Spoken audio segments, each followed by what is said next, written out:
चलो आ जाओ फिर। आज ड्रॉप बॉक्स इंक नाम की कंपनी है सिलिकॉन वैली की, उसकी कहानी लेकर आया हूं। 12 चैप्टर की बुक। तो पहले चैप्टर से शुरुआत करते हैं। ड्रॉप बॉक्स की स्थापना और संस्थापकों की पृष्ठभूमि यानी संस्थापकों का बैकग्राउंड। तो ड्रॉप बॉक्स इंक कंपनी की सफलता की कहानी जो है, मूल रूप से दो युवा टेक्नोलॉजी उत्साही, जो टेक्नोलॉजी के प्रति उत्साही व्यक्ति थे दोनों, उन दोनों लोगों की दूरदर्शिता और दृढ़ संकल्प पर टिकी हुई है दोस्तों। ड्रॉप बॉक्स इंक जो मैंने नाम बोला कंपनी का, उसकी जो सफलता की कहानी है, मूल रूप से दो युवा टेक उत्साही लोगों की दूरदर्शिता यानी दूर की सोच और दृढ़ संकल्प, किसी भी परिस्थिति में एक ही संकल्प और डटे रहना, इसको कहा जाता है दृढ़ संकल्प। तो दृढ़ संकल्प और दूरदर्शिता पर टिकी हुई है। कंपनी की स्थापना 2007 में हुई थी, जब Massachusetts institute of technology MIT, Massachusetts institute of technology MIT कहा जाता है। तो MIT के दो स्टूडेंट डू ह्यूस्टन और अरश फडोवसी और डू ह्यूस्टन, दोनों ने मिलकर एक ऐसे प्लेटफॉर्म की फाउंडेशन रखी जो फाइलों को स्टोर करने, सिंक करने और शेयर करने की जटिल समस्या को हमेशा के लिए सरल बना देने वाली थी। डू ह्यूस्टन, जो आज भी कंपनी के सह संस्थापक और मुख्य कार्यकारी अधिकारी यानी CEO है, बचपन से ही कंप्यूटर और प्रोग्रामिंग के प्रति गहरी रुचि रखते थे, बचपन से ही। डू ह्यूस्टन नाम के व्यक्ति अब MIT, Massachusetts institute of technology MIT में कंप्यूटर साइंस और इलेक्ट्रिकल इंजीनियरिंग की पढ़ाई के दौरान ह्यूस्टन को बार बार एक आम लेकिन परेशान करने वाली समस्या का सामना करना पड़ता था। वे अपनी USB फ्लैश ड्राइव भूल जाते थे, जिससे महत्वपूर्ण फाइलें विभिन्न डिवाइसों के बीच एक्सेस करना मुश्किल हो जाता था। इसी व्यक्तिगत खुद की उनकी व्यक्तिगत असुविधा ने उन्हें एक ऐसे समाधान की खोज करने पर मजबूर किया जो फाइलों को क्लाउड पर स्टोर करके सभी डिवाइसों पर स्वचालित रूप से सिंक कर दे। ये विचार ड्रॉप बॉक्स का मूल बीज था दोस्तों। कोई कहानी शुरू होती है, कोई पेड़ पौधा उगना शुरू होता है, तो उसका कोई ना कोई बीज होता है। तो इस तरह ये बीज था दोस्तों, ये कहानी क्या बीज था, ये जो मैंने बताया अभी वो। अब अरश फरडोवसी दूसरे व्यक्ति, ह्यूस्टन के MIT, ह्यूस्टन जगह भी है दोस्तों, तो ह्यूस्टन के MIT के सहपाठी ईरान अमेरिकी मूल के एक प्रतिभाशाली प्रोग्रामर थे, कंप्यूटर प्रोग्रामर जो कोडिंग आती है जो और वेबसाइट प्रोग्राम कंप्यूटर प्रोग्राम लिखते हैं वो। जब ह्यूस्टन ने ड्रॉप बॉक्स का प्रारंभिक डेमो वीडियो दिखाया तो फरडोवसी इतने प्रभावित हुए कि उन्होंने अपनी MIT की पढ़ाई बीच में ही छोड़ दी और पूर्ण रूप से कंपनी में शामिल हो गए। दोनों ने मिलकर सबसे पहले कंपनी को इवेनफ्लो इंक के नाम से रजिस्टर किया, जो बाद में ड्रॉप बॉक्स इंक बन गई। शुरुआती दिनों में दोनों ने सैन फ्रांसिस्को में एक छोटे से अपार्टमेंट में काम शुरू किया। ह्यूस्टन की पिछली उद्यमिता यात्रा जो ये सफर थी वो भी उनकी तैयारी का महत्वपूर्ण हिस्सा थी। MIT में रहते हुए उन्होंने एक ऑनलाइन एसटी तैयारी कंपनी शुरू की, जो अब असफल रही, लेकिन इस असफलता ने उन्हें मूल्यवान सबक सिखाए, जैसे कि प्रोडक्ट को बाजार में फिट करने की जरूरत और उपयोगकर्ता अनुभव को सर्वोपरि रखना, यह सब कुछ सबक सिखाए। अब फरडोवसी की तकनीकी विशेषज्ञता ने विकास प्रक्रिया को गति प्रदान की। दोनों ने मिलकर एक ऐसा सिस्टम बनाया जो फाइलों को एक विशेष फोल्डर में रखते ही स्वचालित रूप से क्लाउड पर अपलोड और सिंक कर देता था। कंपनी के प्रारंभिक विकास में वाई कॉम्बिनेटर स्टार्टअप एक्सेलरेटर की भूमिका निर्णायक साबित हुई। 2007 में ह्यूस्टन ने वाई कॉम्बिनेटर के समर प्रोग्राम के लिए आवेदन किया और स्वीकार कर लिया गया जो आवेदन किया था वो। इस प्रोग्राम ने उन्हें शुरुआती बीज पूंजी प्रदान की, पैसे प्रदान की, साथ ही पॉल ग्राहम जैसे मेंटरों से मूल्यवान सलाह मिली। ग्राहम ने ह्यूस्टन को सलाह दी कि अकेले काम करने के बजाय एक सह संस्थापक ढूंढे, जिसके परिणाम स्वरूप फर्डोवसी पूर्ण रूप से टीम में शामिल हुए। वाई कॉम्बिनेटर की फंडिंग ने कंपनी को प्रारंभिक सर्वर और विकास संसाधन उपलब्ध कराए।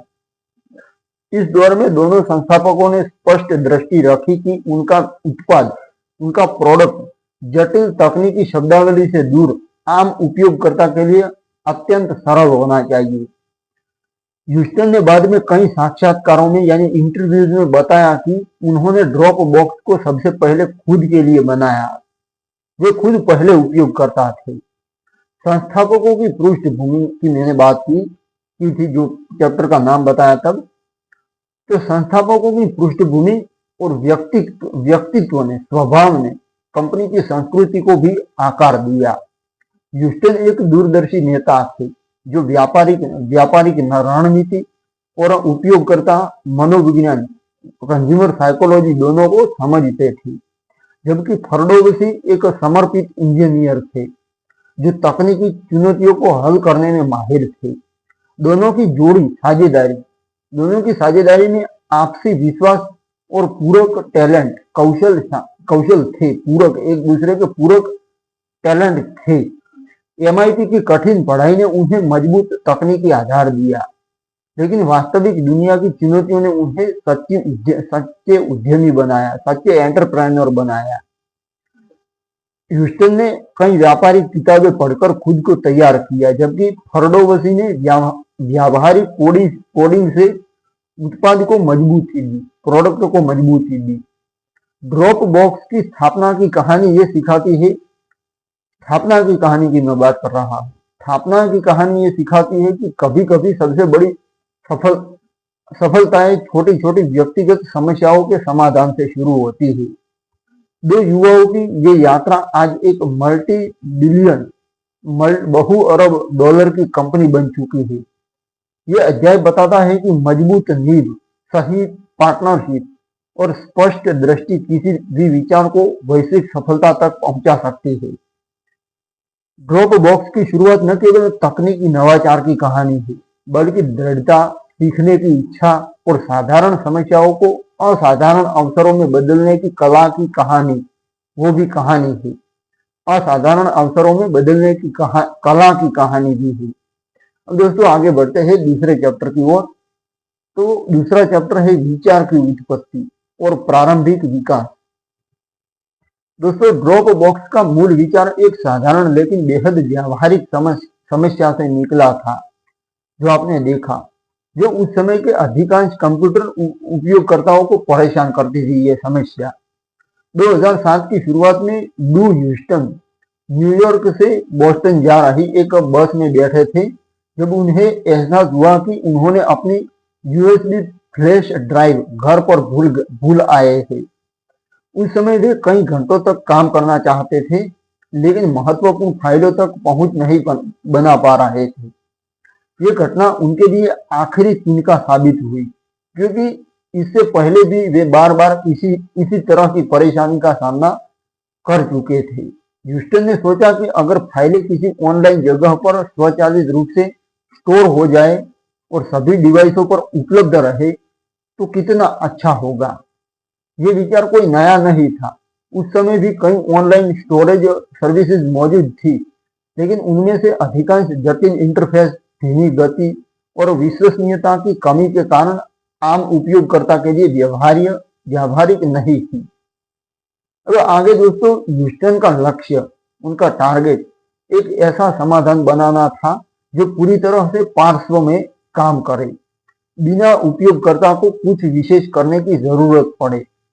बस एक फोल्डर में फाइल डालो और वह हर जगह उपलब्ध हो जाए। उन्होंने इसे सबसे पहले खुद के लिए विकसित करना शुरू किया और खुद को ही पहला ग्राहक माना, पहला कस्टमर माना। प्रारंभिक विकास की शुरुआत ह्यूस्टन ने अकेले ही की। उन्होंने पाइथन प्रोग्रामिंग भाषा का उपयोग करके एक प्रोटोटाइप तैयार किया जो एक विशेष फोल्डर को मॉनिटर करता था और उसमें होने वाले किसी भी बदलाव को सर्वर पर सिंक कर देता था, जैसे गूगल डॉक्यूमेंट्स में होता है उसी तरह।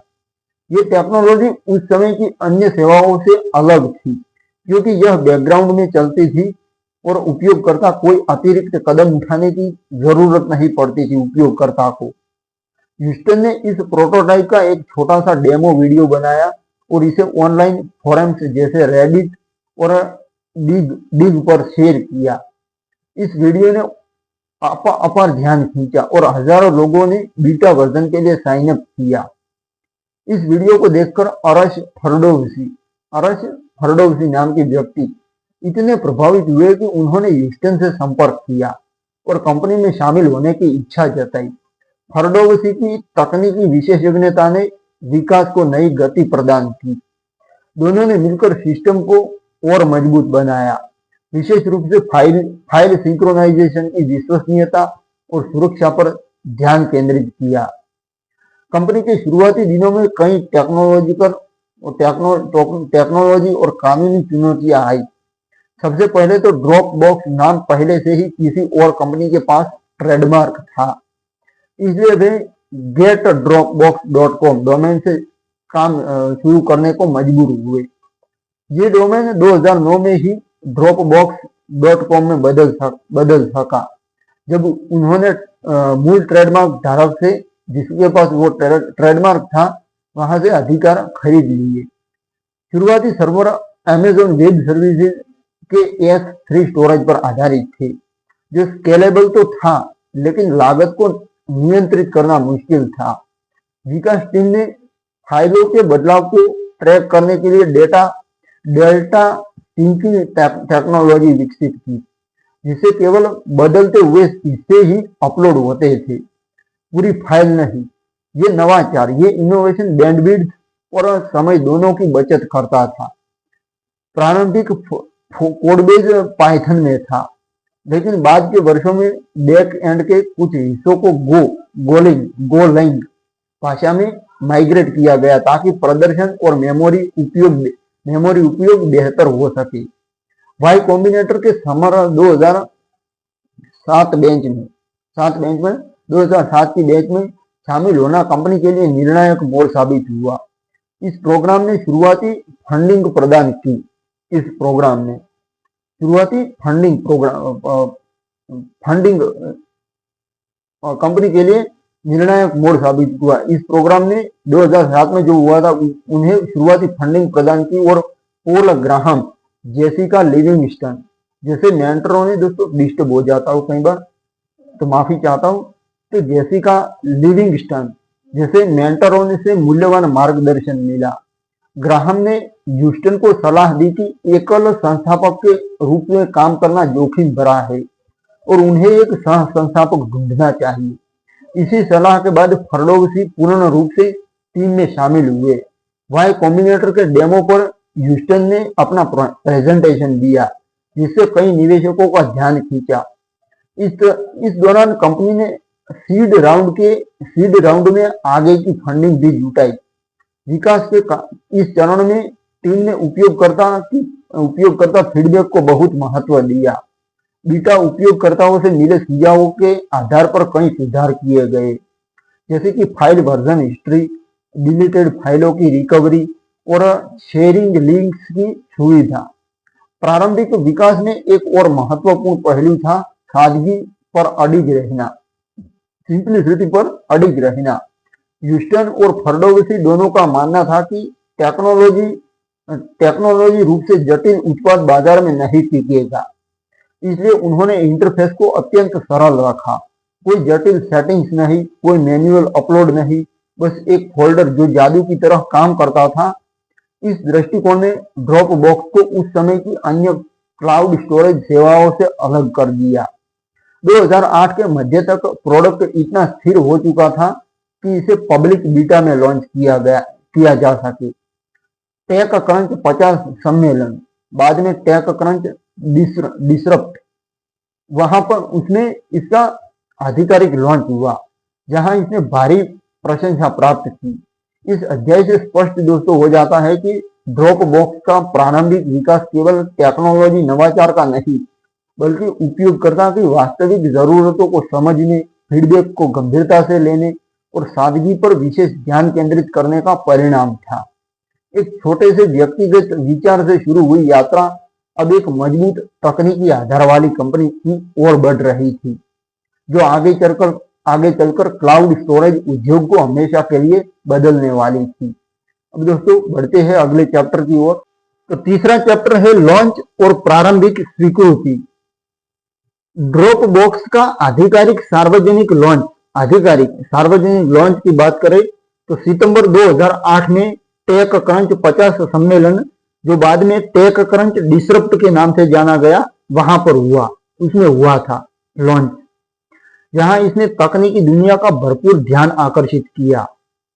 उस समय कंपनी के पास अभी केवल एक छोटी सी टीम थी और उत्पाद पब्लिक बीटा स्टेज में था। जो उनका उस समय कंपनी के पास छोटी टीम थी और प्रोडक्ट उनका जो था वो पब्लिक बीटा स्टेज में था। लेकिन ड्रू ह्यूस्टन का प्रेजेंटेशन इतना प्रभावशाली था कि सम्मेलन के बाद हजारों नए उपयोगकर्ता साइन अप करने लगे। लॉन्च के समय ड्रॉप बॉक्स ने एक फ्रीमियम बिजनेस मॉडल अपनाया, जिसमें हर नए उपयोगकर्ता को 2 GB मुफ्त स्टोरेज मिलता था, जिसे रेफरेंस के लिए बढ़ाया जा सकता था। एक दोस्त को आमंत्रित करने पर दोनों को, आमंत्रित होने वाले को भी और आमंत्रित करने वाले को भी, दोनों को 250 MB अतिरिक्त स्पेस मिलता था। बाद में इसे 500 MB और फिर 1 GB तक बढ़ाया गया रेफरल स्टोरेज। ये रेफरल प्रोग्राम कंपनी की प्रारंभिक वृद्धि का सबसे बड़ा इंजन साबित हुआ, क्योंकि ये वायरल मार्केटिंग का एक क्लासिक उदाहरण था। पारंपरिक विज्ञापन पर, जो पारंपरिक एडवर्टाइजमेंट होती थी, उन पर लाखों खर्च करने के बजाय ड्रॉप बॉक्स ने उपयोगकर्ताओं को ही अपना ब्रांड एम्बेसडर बना दिया। लॉन्च के तुरंत बाद कंपनी ने देखा कि उपयोगकर्ता संख्या तेजी से बढ़ रही थी। 2008 के अंत तक ड्रॉप बॉक्स के पास 1 लाख से अधिक रजिस्टर्ड उपयोगकर्ता थे, जो 2009 के मध्य तक 1 मिलियन और 2010 तक 4 मिलियन तक पहुंच गए। इस तेज वृद्धि का मुख्य कारण दोस्तों उत्पाद की असाधारण सादगी थी। कोई जटिल सेटअप नहीं, कोई मैन्युअल अपलोड नहीं, बस एक फोल्डर जो सभी डिवाइसों पर एक जैसा काम करता था। उस समय की अन्य जो क्लाउड स्टोरेज सेवाएं जैसे मोजी, कार्बोनाइट या बॉक्स ज्यादातर एंटरप्राइज उपयोगकर्ताओं पर केंद्रित थी और आम लोगों के लिए जटिल थी। ड्रॉप बॉक्स ने उपभोक्ता बाजार, कंज्यूमर मार्केट को लक्ष्य बनाया और वहां सफलता हासिल की। कंपनी ने शुरुआत में ही विभिन्न प्लेटफॉर्म विंडोज, मैक ओएस और लिनक्स के लिए क्लाइंट जारी किए, जिससे ये क्रॉस प्लेटफॉर्म उपयोगकर्ता के लिए आदर्श बन गया। प्रारंभिक स्वीकृति में सोशल मीडिया और ऑनलाइन कम्युनिटी की भूमिका बेहद महत्वपूर्ण थी। ह्यूस्टन के शुरुआती डेमो वीडियो को रेटिंग, डिग और हैकर न्यूज जैसे प्लेटफॉर्म पर हजारों वोट मिले, जिससे बीटा वेटिंग लिस्ट में 75,000 से अधिक लोग शामिल हो गए, जबकि कंपनी ने अभी तक कोई औपचारिक मार्केटिंग नहीं की। औपचारिक मार्केटिंग नहीं की थी। ड्रॉप बॉक्स की वेबसाइट भी बेहद सरल रखा गया था। होम पेज पर बस एक छोटा सा वीडियो था जो 2 मिनट में उत्पाद समझा देता था। ट्यूटोरियल वीडियो था। ये वीडियो लाखों बार देखा गया और रूपांतरण दर, कन्वर्जन रेट को बहुत बढ़ा दिया। कंपनी ने पेड मार्केटिंग के शुरुआती प्रयोग किए, जैसे गूगल एडवर्ड्स पर विज्ञापन, लेकिन पाया कि प्रति उपयोगकर्ता अधिग्रहण लागत, कस्टमर एक्विजिशन कॉस्ट बहुत अधिक थी। कभी कभी $233 से $388 तक, जबकि एक मुफ्त उपयोगकर्ता से होने वाली आय बहुत कम थी। इस अनुभव ने, इस एक्सपीरियंस ने उन्हें वायरल ग्रोथ पर पूरी तरह निर्भर होने के लिए प्रेरित किया। अब आगे दोस्तों 2009 में एक महत्वपूर्ण घटना घटी जब एप्पल के संस्थापक स्टीव जॉब्स ने व्यक्तिगत रूप से ह्यू ह्यूस्टन से मुलाकात की और ड्रॉप बॉक्स को खरीदने का प्रस्ताव रखा। स्टीव जॉब्स का मानना था कि ड्रॉप बॉक्स एक फीचर है। उनका मानना था कि एक फीचर है ये, न कि एक प्रोडक्ट, और एप्पल जल्द ही iCloud लॉन्च करने वाला था। ह्यूस्टन ने प्रस्ताव ठुकरा दिया, जो उस समय एक जोखिम भरा फैसला लगा, लेकिन बाद में ये सही साबित हुआ। इस मुलाकात ने कंपनी को अतिरिक्त प्रेरणा और मान्यता दी। उसी वर्ष ड्रॉपबॉक्स ने अपना डोमेन getdropbox.com से dropbox.com में बदल दिया, जो ब्रांड पहचान को मजबूत करने में मददगार रहा। कंपनी ने उपयोगकर्ता फीडबैक को बहुत गंभीरता से लिया और बीटा उपयोगकर्ताओं के सुझावों के आधार पर लगातार सुधार करती रही। कंपनी जैसे sharing folder, file version history और मोबाइल एप्लीकेशन की शुरुआत। प्रारंभिक स्वीकृति के दौरान ड्रॉपबॉक्स ने कई पुरस्कार भी जीते, जिनमें 2009 का मैकवर्ल्ड एडिटर्स चॉइस अवार्ड और 2010 का क्रंची अवार्ड शामिल है। ये इसको अवार्ड मिला 2009 से 9 और 10 में। ये मान्यताएं मीडिया कवरेज बढ़ाने और निवेशकों का विश्वास जीतने में सहायक रही। अब आगे 2009 से 2010 के बीच कंपनी ने सिक्वोया कैपिटल और एक्सेल वेंचर्स जैसे प्रमुख वेंचर कैपिटल फर्मों से निवेश प्राप्त किया, इन्वेस्टमेंट लिया, जिसने वृद्धि को और गति दी। इस अध्याय से दोस्तों स्पष्ट होता है कि ड्रॉपबॉक्स की प्रारंभिक सफलता किसी बड़े मार्केटिंग बजट की वजह से नहीं, बल्कि एक उत्कृष्ट प्रोडक्ट, स्मार्ट वायरल स्ट्रेटेजी और उपयोगकर्ता केंद्रित दृष्टिकोण से वजह से थी। एक छोटी सी टीम ने साबित कर दिया कि अगर प्रोडक्ट वाकई लोगों की समस्या सॉल्व करता है और उपयोग करना आसान होता है, तो वह खुद ब खुद फैलता है। ये दौर ड्रॉपबॉक्स को एक स्टार्टअप से एक गंभीर क्लाउड स्टोरेज प्लेयर बनाने की नींव रखने वाला साबित हुआ, जिसने आगे चलकर पूरे उद्योग को नई दिशा दी। अब आगे दोस्तों चौथा चैप्टर शुरू करते हैं। चौथा चैप्टर है प्लेटफॉर्म विस्तार और प्रमुख फीचर्स का विकास। ये है चौथा चैप्टर। तो ड्रॉपबॉक्स की शुरुआती सफलता के बाद कंपनी ने अपना ध्यान प्लेटफॉर्म को विभिन्न ऑपरेटिंग सिस्टम और डिवाइसेज तक विस्तारित करने पर केंद्रित किया। अपना पूरा फोकस प्लेटफॉर्म को विभिन्न ऑपरेटिंग सिस्टम और अन्य दूसरे भी डिवाइसेज पर एक्सपेंड करने पर ध्यान केंद्रित किया, ताकि ये वाकई एक क्रॉस प्लेटफॉर्म समाधान बन सके। लॉन्च के समय 2008 में ड्रॉपबॉक्स मुख्य रूप से विंडोज और मैक ओएस के लिए उपलब्ध था, लेकिन जल्द ही 2009 में लिनक्स सपोर्ट जोड़ा गया, जो ओपन सोर्स कम्युनिटी के बीच बेहद लोकप्रिय हुआ। कंपनी ने समझा कि उपयोगकर्ता एक ही फाइलों को डेस्कटॉप, लैपटॉप, टैबलेट और स्मार्टफोन सभी पर एक्सेस करना चाहते हैं। इसलिए 2010 में iOS जो एप्लीकेशन iOS ऐप जो एप्पल के ऐप स्टोर पर आती है, तो iOS ऐप और 2011 में एंड्रॉइड ऐप लॉन्च किया गया। इन मोबाइल एप्लीकेशंस ने फाइलों को देखने, डाउनलोड करने और अपलोड करने की सुविधा दी। साथ ही बैकग्राउंड सिंकिंग भी शुरू की। बाद में 2012 में विंडोज फोन और ब्लैकबेरी के लिए भी सपोर्ट जोड़ा गया। हालांकि बाद के वर्षों में कुछ प्लेटफॉर्म पर फोकस कम हुआ। ये विस्तार कंपनी की रणनीति का महत्वपूर्ण हिस्सा था, क्योंकि इससे उपयोगकर्ता किसी भी डिवाइस से, किसी भी साधन से अपनी फाइलों तक पहुंच सकते थे, जो उस समय की अन्य सेवाओं में दुर्लभ था, जबकि कंपनी ने ये मुमकिन कर दिखाया। इसलिए इसकी वैल्यूएशन आसमान छू गई। अब आगे बढ़ते हैं दोस्तों। प्लेटफॉर्म विस्तार के साथ साथ कंपनी ने लगातार नए फीचर्स जोड़े, जो उपयोगकर्ता अनुभव को और बेहतर बनाते थे।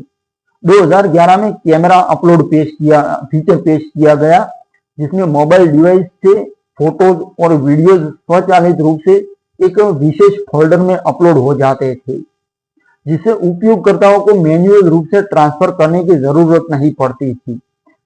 ये फीचर इतना लोकप्रिय हुआ कि कई उपयोगकर्ताओं ने इसके लिए ड्रॉप बॉक्स का इस्तेमाल शुरू किया। उसी वर्ष सिलेक्टिव ने इसके लिए ही ड्रॉप बॉक्स का इस्तेमाल शुरू किया। उसी वर्ष सिलेक्टिव सिंक नामक फीचर जोड़ा गया, जिससे उपयोगकर्ता चुन सकते थे कि कौन से फोल्डर उनके डिवाइस पर सिंक होंगे, जिससे स्टोरेज स्पेस की बचत होती थी।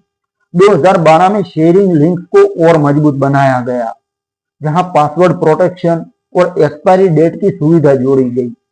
फाइल वर्जन हिस्ट्री को भी बढ़ाया गया, ताकि पिछले 30 दिनों तक की डिलीटेड या बदली हुई फाइल रिकवर की जा सके। ये फीचर्स मुफ्त और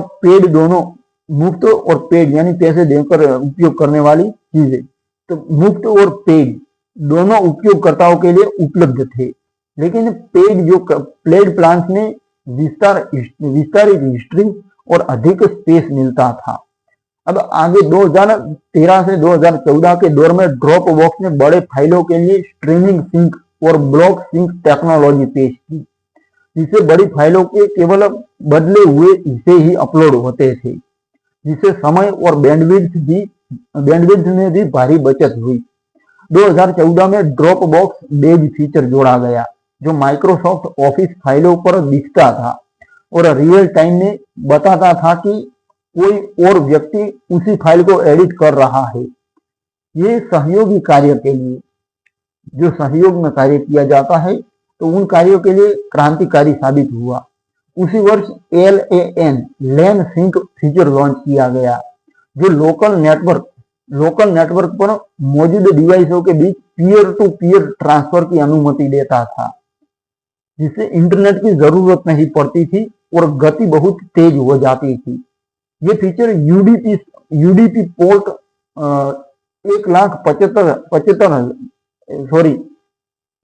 70,500 का उपयोग करता था। UDP पोर्ट 70,500 का उपयोग करता था ये फीचर।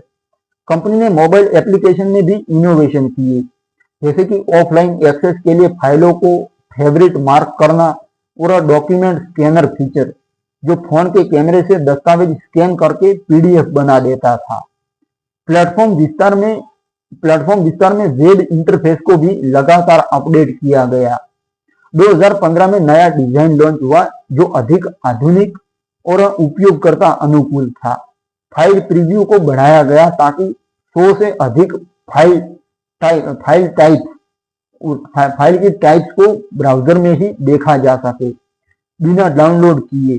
कंपनी ने ब्लैकबेरी 10 और किंडल फायर जैसे निश प्लेटफॉर्म के लिए भी एप्लीकेशन जारी किए।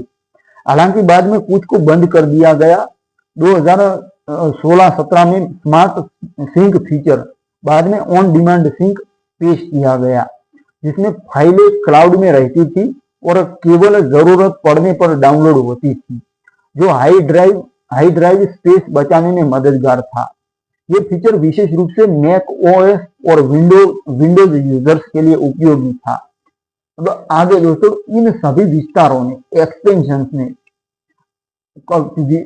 और इन सभी एक्सटेंशन और फीचर्स ने ड्रॉप बॉक्स को एक साधारण फाइल स्टोरेज से एक पूर्ण सहयोगी प्लेटफॉर्म में बदल दिया। कंपनी ने हमेशा उपयोगकर्ता फीडबैक पर आधारित अपडेट जारी किए, जिससे उत्पाद लगातार विकसित होता रहा। प्लेटफॉर्म की पहुंच बढ़ने से उपयोगकर्ता आधार भी तेजी से बढ़ा। 2014 तक 300 मिलियन से अधिक रजिस्टर्ड उपयोगकर्ता हो चुके थे। ये अध्याय दर्शाता है कि ड्रॉप बॉक्स की सफलता केवल एक अच्छे विचार पर नहीं, बल्कि निरंतर इनोवेशन, विभिन्न डिवाइसों पर अवेलेबिलिटी और उपयोगकर्ता की बदलती जरूरतों को समझने पर टिकी है इसकी सफलता। इन फीचर्स ने न केवल व्यक्तिगत उपयोगकर्ताओं को आकर्षित किया, बल्कि व्यवसायों के लिए भी ड्रॉप बॉक्स को एक आवश्यक टूल बना दिया, जो आगे चलकर कंपनी की व्यावसायिक वृद्धि का आधार बना। अब आगे बढ़ते हैं दोस्तों, 5वें चैप्टर की ओर, सुरक्षा और टेक्नोलॉजी इनोवेशन, ये है 5वां चैप्टर, सुरक्षा और टेक्नोलॉजी। तो ड्रॉप बॉक्स की तेज वृद्धि के साथ साथ कंपनी को उपयोगकर्ता के डेटा की सुरक्षा को सर्वोच्च प्रायोरिटी देनी पड़ी, क्योंकि क्लाउड स्टोरेज में गोपनीयता और विश्वसनीयता सबसे बड़े जोखिम थे। शुरुआत में ही ड्रॉप बॉक्स ने फाइलों को ट्रांसफर करते समय SML secure socket layer encryption का उपयोग किया और स्टोरेज में AES 256 बिट एन्क्रिप्शन लागू किया, जो बैंकिंग स्तर की, बैंकिंग लेवल की सुरक्षा के रूप में जाना जाता है। इन एन्क्रिप्शन मानकों ने सुनिश्चित किया कि डेटा ट्रांजिट और रेस्ट दोनों स्थितियों में सुरक्षित रहे। 2011 में कंपनी ने टू फैक्टर ऑथेंटिकेशन 2FA पेश किया, जिसमें लॉगिन के समय एसएमएस की अधिकांश सेवाओं से आगे था। एसएमएस कोड या ऑथेंटिकेटर की एप्लीकेशन की जरूरत पड़ती थी। अभी जो उन्होंने कंपनी ने ऑथेंटिकेशन 2FA पेश किया, जिसमें लॉगिन के समय एसएमएस कोड या ऑथेंटिकेटर एप्लीकेशन की जरूरत पड़ती थी। ये फीचर उस समय की अधिकांश सेवाओं से आगे था और उपयोगकर्ताओं के अकाउंट को अनधिकृत पहुंच से बचाने में प्रभावी साबित हुआ। 2015 में ड्रॉप बॉक्स ने universal second factor U2F support जोड़ा, जो यूएसबी सिक्योरिटी के जैसी यूबीकी का उपयोग करके हार्डवेयर आधारित प्रमाणीकरण की अनुमति देता था। ये कदम फिशिंग हमलों के खिलाफ अतिरिक्त सुरक्षा प्रोवाइड करता था। सुरक्षा के अलावा कंपनी ने बैक एंड इंफ्रास्ट्रक्चर में बड़े टेक्नोलॉजी इनोवेशन किए। 2014 से 2016 के बीच ड्रॉप बॉक्स ने अपना storage back and Amazon S3 से अपनी स्वयं की in house system magic pocket में माइग्रेट किया। इस माइग्रेशन से कंपनी को स्टोरेज लागत में भारी कमी आई और प्रदर्शन में सुधार हुआ। मैजिक पॉकेट एक डिस्ट्रीब्यूटेड स्टोरेज सिस्टम था, जो डेटा को कई सर्वर्स पर शार्ड्स में स्टोर करता था, जिससे विश्वसनीयता बढ़ी। साथ ही बैक एंड कोड को पाइथन से गोलेन भाषा में धीरे धीरे स्थानांतरित किया गया, क्योंकि गो जो भाषा है अधिक कुशल मेमोरी उपयोग और कॉन्करेंसी हैंडलिंग प्रोवाइड करता था। इस बदलाव से बड़े पैमाने पर फाइल सिंक्रोनाइजेशन तेज और स्थिर हुआ। कंपनी ने एडवांस्ड डेल्टा सिंकिंग और डीडुप्लीकेशन टेक्नोलॉजी भी विकसित की, जिससे एक ही फाइल के कई कॉपीज होने पर केवल एक ही स्टोरेज होती थी, जिससे स्टोरेज स्पेस की बचत हुई। 2016 में ड्रॉप बॉक्स ने प्रोजेक्ट इनफाइनाइट पेश किया, जो असीमित फाइल डिस्क्रिप्टर्स को हैंडल करने की क्षमता प्रदान करता था। पहले ऑपरेटिंग सिस्टम की सीमाओं के कारण लाखों फाइलों वाले फोल्डर्स में सिंकिंग की समस्या आती थी, लेकिन प्रोजेक्ट इनफाइनाइट ने इन समस्याओं को हमेशा के लिए सॉल्व कर दिया। ये इनोवेशन विशेष रूप से उन उपयोगकर्ताओं के लिए उपयोगी था जिनके पास बड़ी संख्या में छोटी फाइलें थी, जैसे डेवलपर्स या फोटोग्राफर्स। उसी वर्ष कंपनी ने extended file attribute XATTR support को बेहतर बनाया, जिससे मैक ओएस और लिनक्स पर फाइल मेटाडेटा सही ढंग से सिंक होता था।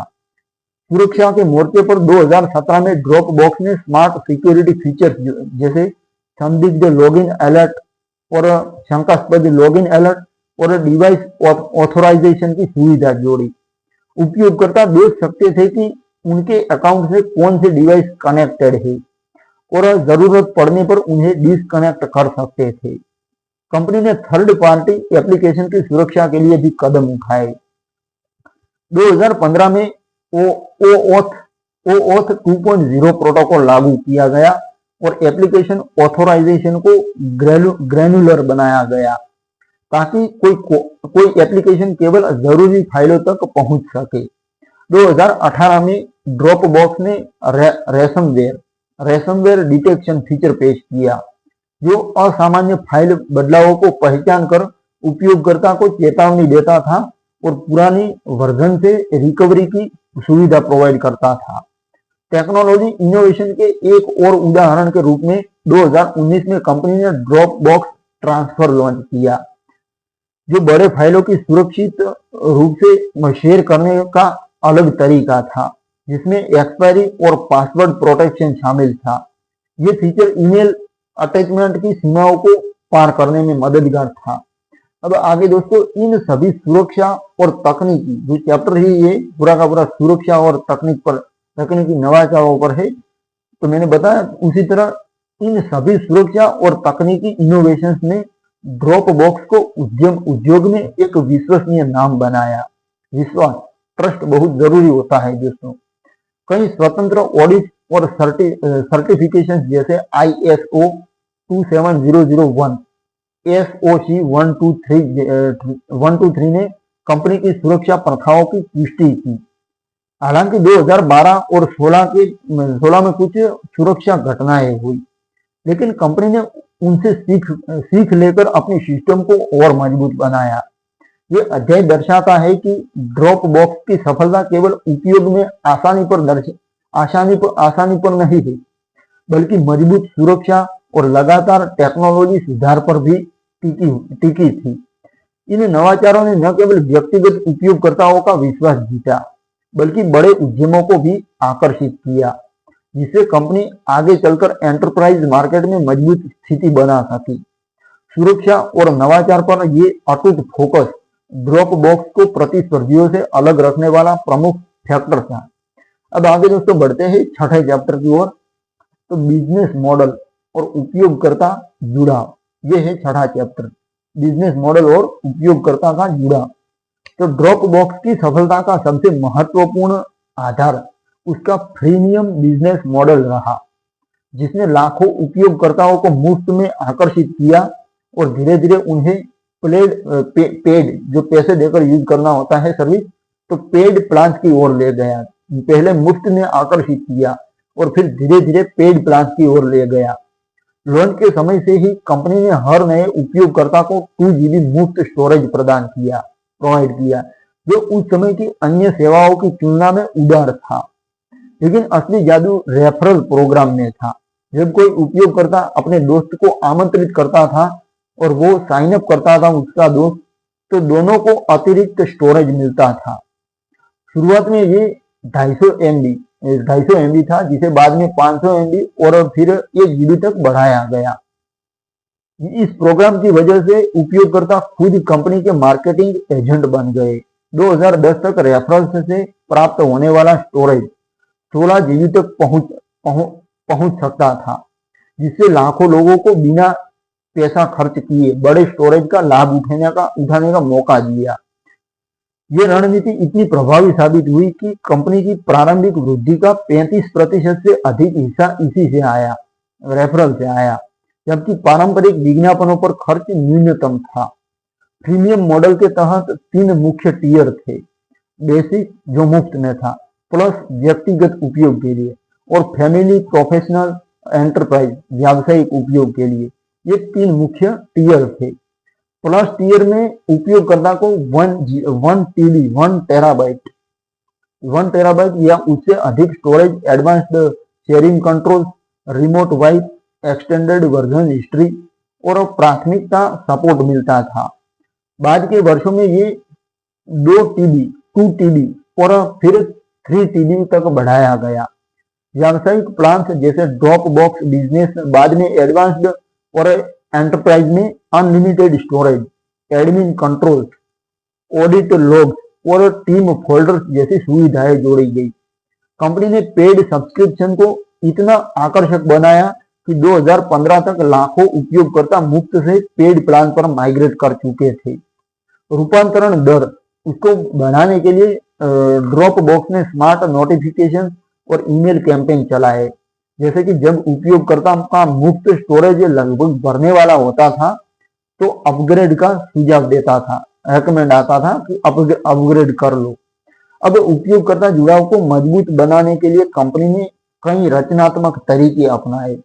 रेफरल प्रोग्राम के अलावा गेमिफिकेशन तत्व जोड़े गए, जैसे क्वेस्ट पूरा करने पर अतिरिक्त स्पेस, जैसे फोटो अपलोड करना, मोबाइल ऐप इंस्टॉल करना, ट्यूटोरियल देखना, इन सारी चीजों से क्रिएटिविटी के माध्यम से क्वेस्ट पूरा करने पर अतिरिक्त स्पेस देता था, क्रिएटिविटी करवाकर। 2010 के दशक की शुरुआत में स्पेस रेस नामक एक प्रमोशन चलाया गया, जिसमें यूनिवर्सिटी स्टूडेंट्स के बीच प्रतियोगिता थी कि कौन सा कैंपस सबसे अधिक रेफरल्स लाएगा और विजेता टीम को बड़े स्टोरेज बोनस मिले। इसी वर्ष सोशल मीडिया पर फॉलो करने या शेयर करने पर अतिरिक्त स्पेस दिया जाता था। ये प्रमोशंस न केवल उपयोगकर्ता आधार बढ़ाते थे, बल्कि कम्युनिटी की भावना भी पैदा करते थे। ड्रॉप बॉक्स फोरम और सपोर्ट कम्युनिटी को भी प्रोत्साहित किया गया, जहां उपयोगकर्ता एक दूसरे की मदद करते थे और फीडबैक देते थे। कंपनी ने इस फीडबैक को गंभीरता से लिया और कई फीचर्स इसी के आधार पर जोड़े गए। बिजनेस मॉडल को और मजबूत बनाने के लिए 2013 में drop box for business launch किया गया, जो व्यक्तिगत और व्यावसायिक फाइलों को अलग रखने की सुविधा देता था। ये उन उपयोगकर्ताओं के लिए था जो व्यक्तिगत अकाउंट से काम कर रहे थे, लेकिन कंपनी की नीतियों का पालन करना चाहते थे।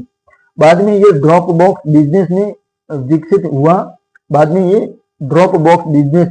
हुआ, जिसमें टीम मैनेजमेंट टूल्स शामिल थे। कंपनी ने पार्टनरशिप के जरिए भी राजस्व बढ़ाया, जैसे सैमसंग, माइक्रोसॉफ्ट और अन्य डिवाइस मैन्युफैक्चरर्स के साथ प्री इंस्टॉल डील, जैसे गूगल प्री इंस्टॉल आता है उसी तरह, जिसमें नए डिवाइस खरीदने पर अतिरिक्त स्टोरेज मिलता था। मोबाइल कैरियर्स के साथ भी टाई अप किए गए। 2018 में ड्रॉप बॉक्स एक्सटेंशन पेश किए गए, जो थर्ड पार्टी टूल्स जैसे एडोब, ऑटोडेस्क और विमियो के साथ सीधे इंटीग्रेशन प्रदान करते थे, जिसमें पेड उपयोगकर्ता की वैल्यू बढ़ी। अब आगे दोस्तों उपयोगकर्ता जुड़ाव के लिए कंपनी ने डेटा ड्रिवन अप्रोच अपनाया। हर उपयोगकर्ता की गतिविधि को ट्रैक करके व्यक्तिगत सुझाव दिए जाते थे, जैसे कि निष्क्रिय फाइलों को आर्काइव करने का विकल्प या स्मार्ट सिंक को इनेबल करने की सलाह। 2020 के बाद रिमोट वर्क के बढ़ने पर ड्रॉप बॉक्स ने सहयोगी फीचर्स पर जोर दिया, जैसे पासवर्ड प्रोटेक्शन, शेयरिंग का और कमेंटिंग।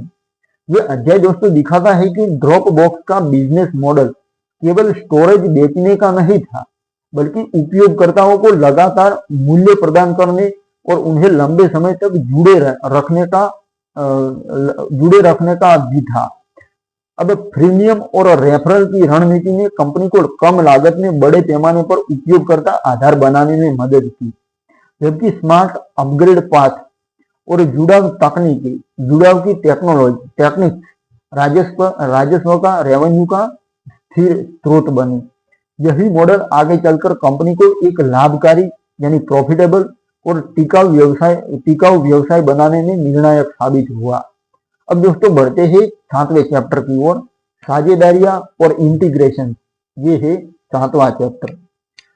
तो ड्रॉप बॉक्स की वृद्धि में प्रमुख पार्टनरशिप और थर्ड पार्टी इंटीग्रेशन की भूमिका बेहद महत्वपूर्ण रही, क्योंकि इनसे कंपनी का प्लेटफॉर्म न केवल एक स्टोरेज टूल बना रहा, बल्कि एक पूर्ण प्रोडक्टिविटी इकोसिस्टम का हिस्सा बन गया। शुरुआत से ही ड्रॉप बॉक्स ने समझा कि उपयोगकर्ता अपनी फाइलों को अन्य ऐप्स और सर्विसेज के साथ सहजता से जोड़ना चाहते हैं। 2012 में कंपनी ने फेसबुक के साथ पहली बड़ी साझेदारी की, जिसमें फेसबुक ग्रुप्स में ड्रॉप बॉक्स फाइलों को सीधे शेयर करने की सुविधा जोड़ी गई। इसी वर्ष ऑटोडेस्क और याहू मेल के साथ इंटीग्रेशन हुए, जिससे ऑटोडेस्क यूजर्स अपनी डिजाइन फाइलें सीधे ड्रॉप बॉक्स से एक्सेस कर सकते थे। ये शुरुआती साझेदारियां उपयोगकर्ता आधार को बढ़ाने और उत्पाद की उपयोगिता को प्रमाणित करने में सहायक रही। 2013 में सैमसंग के साथ एक महत्वपूर्ण डील हुई, जिसमें सैमसंग गैलेक्सी डिवाइसेज पर ड्रॉप बॉक्स प्री इंस्टॉल्ड आने लगा और नए खरीदारों को 50 जीबी तक का अतिरिक्त स्टोरेज मुफ्त मिलता था क्लाउड पर।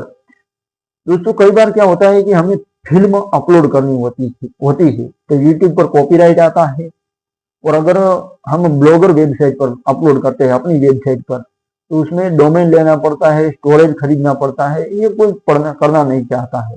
लेकिन क्लाउड का अगर उपयोग किया जाए तो क्लाउड पर वो फाइल जो वीडियो है वो पड़ा रहता है और ऑनलाइन होकर इंटरनेट के माध्यम से उसका एक्सेस किया जा सकता है, सार्वजनिक और प्राइवेट भी। इस तरह ये एक प्रकार का क्लाउड स्टोरेज है ड्रॉप बॉक्स जो कंपनी है वो। तो सैमसंग गैलेक्सी डिवाइसेज पर ड्रॉप बॉक्स प्री इंस्टॉल्ड, जैसे प्ले स्टोर आता है उसी तरह प्री इंस्टॉल्ड आने लगा और नए खरीदारों को 50 जीबी तक अतिरिक्त स्टोरेज मुफ्त में मिलता था। ये पार्टनरशिप मोबाइल उपयोगकर्ता को तेजी से बढ़ाने में निर्णायक साबित हुई। अब आगे 2014 में माइक्रोसॉफ्ट के साथ सबसे बड़ी और सबसे प्रभावशाली साझेदारी हुई। ड्रॉप बॉक्स और माइक्रोसॉफ्ट ऑफिस ऑनलाइन का इंटीग्रेशन लॉन्च किया गया, जिसमें यूजर्स वेब ब्राउजर में ही वर्ड, एक्सेल और पावर पॉइंट फाइलें एडिट कर सकते थे, जबकि फाइलें ड्रॉप बॉक्स में स्टोर रहती थी। बाद में ये इंटीग्रेशन मोबाइल और डेस्कटॉप ऐप तक विस्तारित हुआ। माइक्रोसॉफ्ट ने अपने ऑफिस 365 ऑफिस 365 सब्सक्राइबर्स को ड्रॉप बॉक्स इंटीग्रेशन दिया, जिससे एंटरप्राइज मार्केट में ड्रॉप बॉक्स की पहुंच बढ़ी। उसी वर्ष एडोब के साथ भी पार्टनरशिप हुई, जिसमें क्या हुआ कि एडोब एक्रोबैट और फोटोशॉप यूजर्स ड्रॉप बॉक्स से सीधे फाइलें ओपन और सेव कर सकते थे। ये इंटीग्रेशन सहयोगी कार्य को आसान बनाते थे और प्रतिस्पर्धी सेवाओं जैसे वन ड्राइव या गूगल ड्राइव के मुकाबले ड्रॉप बॉक्स को मजबूत स्थिति प्रदान करते थे। 2015-16 के दौर में ड्रॉप बॉक्स ने अपना एपीआई और डेवलपर प्लेटफॉर्म को और खोल दिया, जिससे हजारों थर्ड पार्टी एप्स इंटीग्रेट हो सके। ड्रॉप बॉक्स यूजर और डीबीएक्स प्लेटफॉर्म लॉन्च किया गया, जो डेवलपर्स को आसानी से फाइल पिकर और सिंकिंग फीचर्स जोड़ने की अनुमति देता था। इसके परिणाम स्वरूप स्लैक, जूम, टेलो और असाना जैसे लोकप्रिय टूल्स में ड्रॉप बॉक्स इंटीग्रेशन आम हो गया।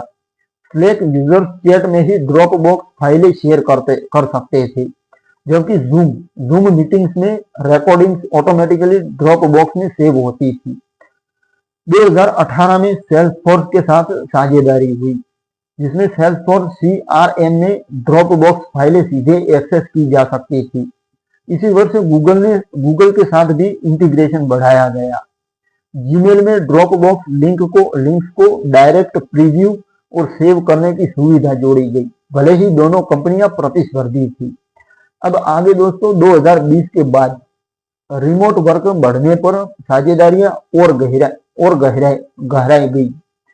जूम, माइक्रोसॉफ्ट टीम्स और स्लैक के साथ डीप इंटीग्रेशन लॉन्च किए गए, जिसमें मीटिंग ट्रांसक्रिप्ट, रिकॉर्डिंग्स और shared documents automatically drop box में ऑर्गेनाइज हो जाते थे।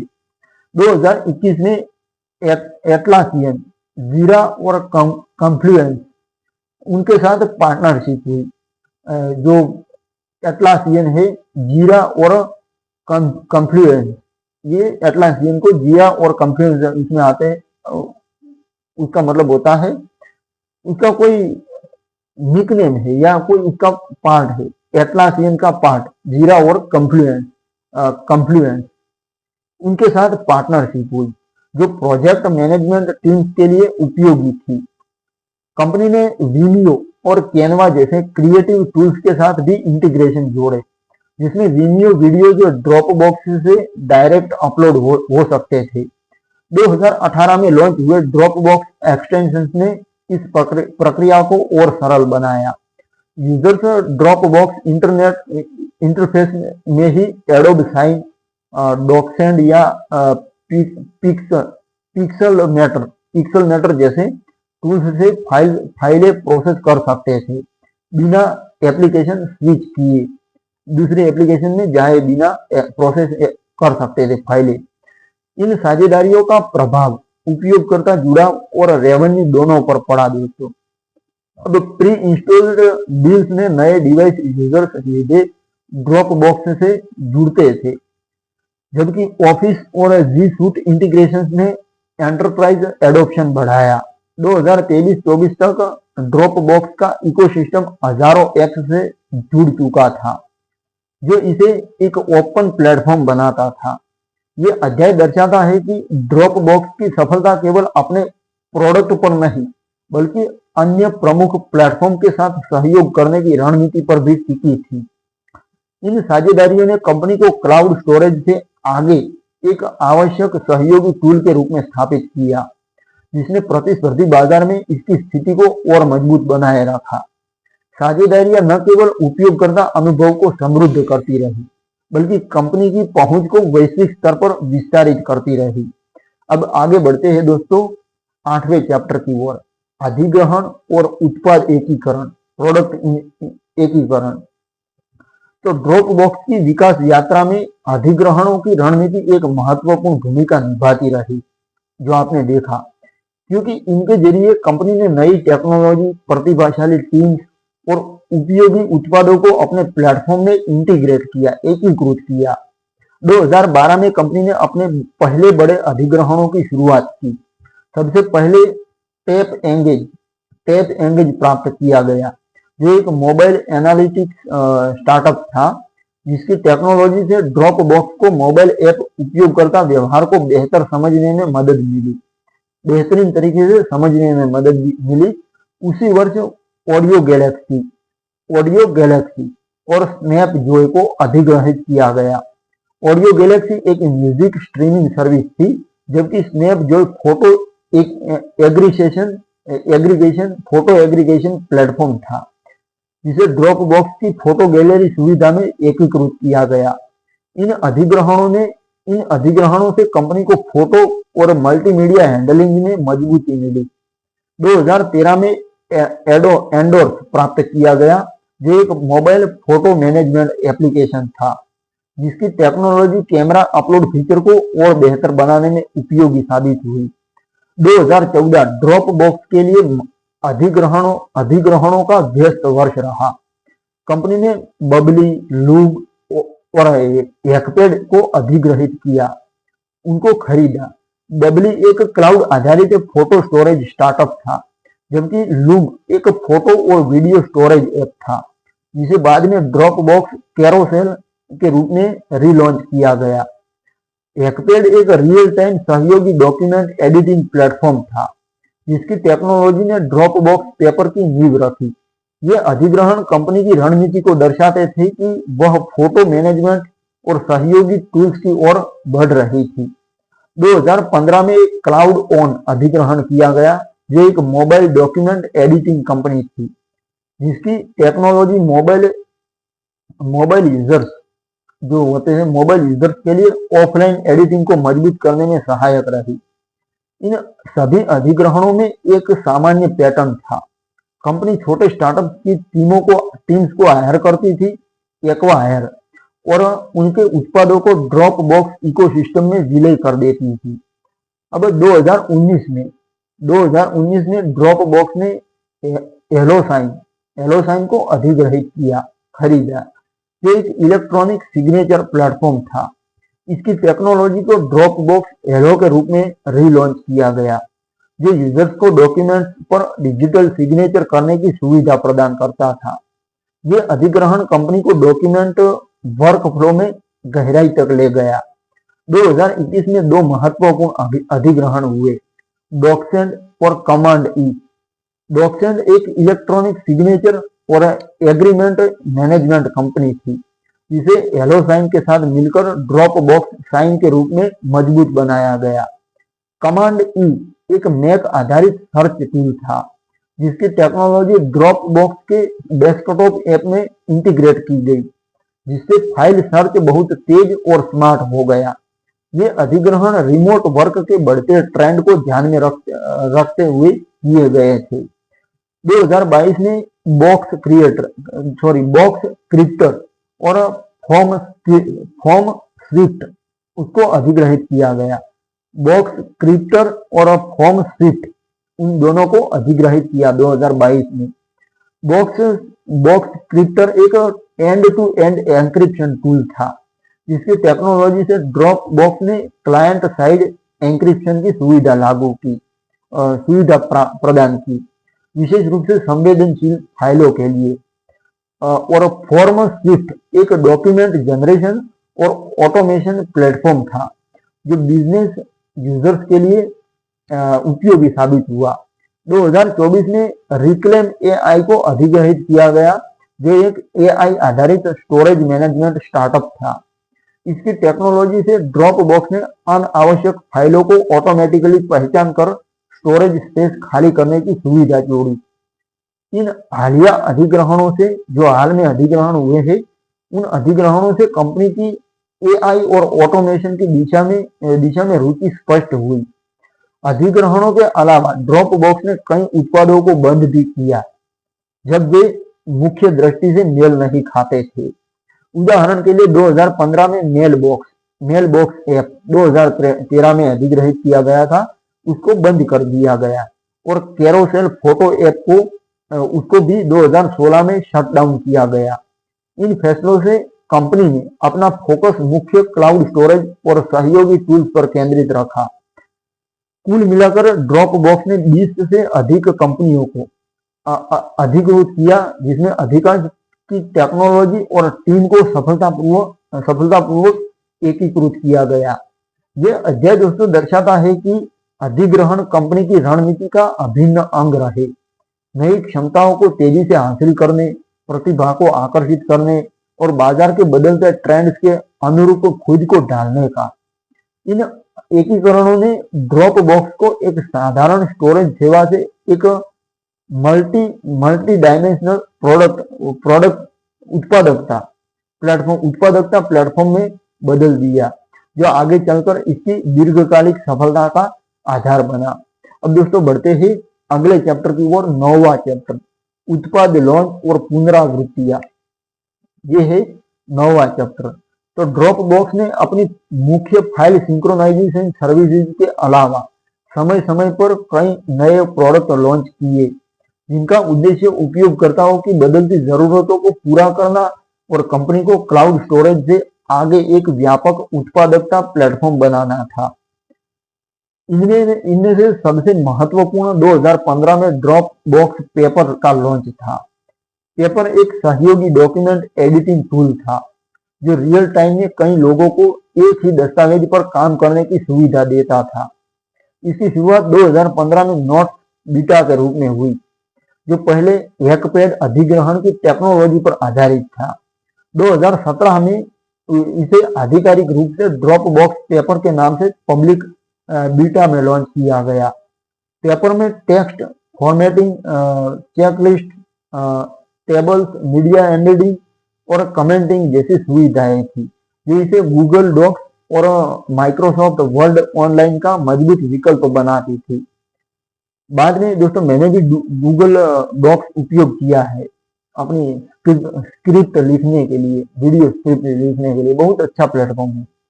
अभी बाद में इसमें टाइमलाइन, टास्क मैनेजमेंट और प्रेजेंटेशन मोड जोड़े गए। 2020 में पेपर को मुख्य ड्रॉप बॉक्स इंटरफेस में पूरी तरह एकीकृत कर दिया गया, ताकि यूजर्स फाइलों और डॉक्यूमेंट्स को एक ही जगह से मैनेज कर सके। अब 2013 में कंपनी ने मेल बॉक्स ऐप अधिग्रहित किया और इसे 2014 में रीलॉन्च किया। मेल बॉक्स एक इनोवेटिव जीमेल क्लाइंट था, जो स्लाइप, जेस्चर्स, स्नूज और लिस्ट जैसी सुविधाओं से ईमेल मैनेजमेंट को सरल बनाता था। ये एप्लीकेशन iOS और एंड्रॉइड दोनों पर अवेलेबल था और शुरुआत में भारी लोकप्रियता हासिल की। हालांकि 2015 में ड्रॉप बॉक्स ने फैसला किया कि मेल बॉक्स उनकी मुख्य दृष्टि से मेल नहीं खाता और इसे 2016 में बंद कर दिया गया। इसी तरह 2014 में लूम और बबली अधिग्रहण के आधार पर कैरोसेल ऐप लॉन्च किया गया, जो एक अलग फोटो और वीडियो गैलरी ऐप था। कैरोसेल में फोटोज को टाइमलाइन के अनुसार ऑर्गेनाइज करने, ऑटोमेट बैकअप और शेयरिंग की सुविधा थी। ये एप्लीकेशन भी शुरुआत में अच्छा प्रदर्शन किया, लेकिन 2016 में कंपनी ने इसे बंद कर दिया और इसकी सुविधाओं को मुख्य ड्रॉप बॉक्स फोटोज फोल्डर में एकीकृत कर दिया। बंद करने के फैसलों ने कंपनी ने अपना फोकस मुख्य प्रोडक्ट पर केंद्रित रखा। 2019 में ड्रॉप बॉक्स ट्रांसफर लॉन्च किया गया, जो बड़े फाइलों को सुरक्षित रूप से शेयर करने का एक अलग टूल था। ट्रांसफर में यूजर्स 100 GB तक की फाइलें शेयर कर सकते थे, जिसमें पासवर्ड प्रोटेक्शन, एक्सपायरी डेट और डाउनलोड ट्रैकिंग जैसी सुविधाएं थी। ये उन लोगों के लिए था जो ड्रॉप बॉक्स अकाउंट नहीं रखते थे। 2020 में कंपनी ने ड्रॉप बॉक्स पासवर्ड पेश किया, जो एक पासवर्ड मैनेजर था जिसमें ऑटोफिल, पासवर्ड जनरेशन और क्रॉस डिवाइस सिंकिंग की सुविधा थी। उसी वर्ष drop box family plan launch हुआ, जिसमें 6 सदस्यों तक 2 TB शेयर स्टोरेज मिलता था। रिमोट वर्क के बढ़ने पर 2021 में ड्रॉप बॉक्स रिप्ले और बैकअप जैसे फीचर्स जोड़े गए। रिप्ले एक वीडियो और इमेज एडिटिंग टूल था, जबकि बैकअप पूरे कंप्यूटर की ऑटोमेटिक बैकअप सुविधा प्रदान करता था। अब आगे दोस्तों 2023-24 में कंपनी ने AI आधारित उत्पादों पर ध्यान केंद्रित किया। ड्रॉप बॉक्स डैश लॉन्च किया गया, जो एक यूनिवर्सल सर्च टूल था, जो ड्रॉप बॉक्स के अलावा गूगल ड्राइव, जीमेल, स्लैक और अन्य एप्लीकेशंस में भी सर्च कर सकता था। 2024 में ड्रॉप बॉक्स में AI फीचर्स पेश किए गए, जो जैसे फाइलों का automatic summary generation, smart search और कंटेंट रिकमेंडेशन। इन पुनरावृत्तियों में कंपनी ने उपयोगकर्ता फीडबैक को बहुत महत्व दिया। इसी उदाहरण के लिए पेयर में कई बीटा चरणों के बाद फीचर जोड़े गए। इसी तरह स्मार्ट सिंक और सिलेक्टिव सिंक जैसे फीचर्स उपयोगकर्ता की डिमांड पर विकसित हुए। कुछ उत्पाद जैसे मेल बॉक्स और कैरोसेल की असफलता फेलियर से कंपनी ने सीखा कि मुख्य उत्पाद से बहुत दूर नहीं जाना चाहिए। हमें मुख्य प्रोडक्ट से दूर नहीं जाना चाहिए, फीचर्स की होड़ में दूर नहीं जाना चाहिए। ये अध्याय दिखाता है दोस्तों कि ड्रॉप बॉक्स ने लगातार नए प्रोडक्ट लॉन्च करके और मौजूदा सुविधाओं को पुनरावृत्त करके खुद को प्रासंगिक बनाए रखा। सफल उत्पाद जैसे पेपर और ट्रांसफर कंपनी की दीर्घकालिक दृष्टि का हिस्सा बने, जबकि असफल प्रयासों से मूल्यवान सबक मिले। इन लॉन्च और पुनरावृत्तियों ने ड्रॉप बॉक्स को एक गतिशील कंपनी बनाया, जो बाजार की बदलती मांगों के अनुरूप खुद को ढालती रही। आगे चलकर ये नवाचार कंपनी को AI और सहयोगी कार्य के युग में मजबूत स्थिति प्रदान करने वाले साबित हुए। अब बढ़ते हैं दोस्तों 10वें चैप्टर की ओर, चुनौतियां और विवाद, जो हर सक्सेस स्टोरी के पीछे होता है। दोस्तों, ड्रॉप बॉक्स की सफलता की राह हमेशा सुगम नहीं रही। कंपनी को कई टेक्नोलॉजी, सुरक्षा संबंधी और प्रतिस्पर्धी चुनौतियों का सामना करना पड़ा, जिन्होंने कभी कभी इसकी प्रतिष्ठा को प्रभावित किया। 2011 में कंपनी को एक बड़ी तकनीकी समस्या का सामना करना पड़ा, जब प्रमाणीकरण यानी ऑथेंटिकेशन में खामी के कारण लगभग 4 घंटों तक कोई भी उपयोगकर्ता बिना पासवर्ड के किसी भी अकाउंट में लॉगिन कर सकता था। ये घटना कंपनी की सुरक्षा सिस्टम की कमजोरी को उजागर करती थी। हालांकि कोई डेटा लीक नहीं हुआ और कंपनी ने तुरंत सुधार किया। इस घटना ने ड्रॉप बॉक्स को सुरक्षा प्रोटोकॉल्स को और मजबूत बनाने पर मजबूर किया। 2012 और 2013 में स्पैम और फिशिंग हमलों की समस्या बढ़ी जब कुछ अकाउंट्स से अनचाहे शेयरिंग लिंक्स भेजे जाने लगे। कंपनी ने स्पैम डिटेक्शन और थिंक कंट्रोल्स को बेहतर बनाया, लेकिन इस घटनाओं से कुछ उपयोगकर्ताओं का विश्वास डगमगाया। 2013 में एडवर्ड स्नोडेन उनके द्वारा खुलासे किए गए एनएसए के PRISM कार्यक्रम ने ड्रॉप बॉक्स को विवादों में घेर दिया। मीडिया रिपोर्ट्स ने ड्रॉप बॉक्स को उन कंपनियों की सूची में शामिल किया गया जो सरकारी एजेंसियों के साथ डेटा शेयर कर सकती थी।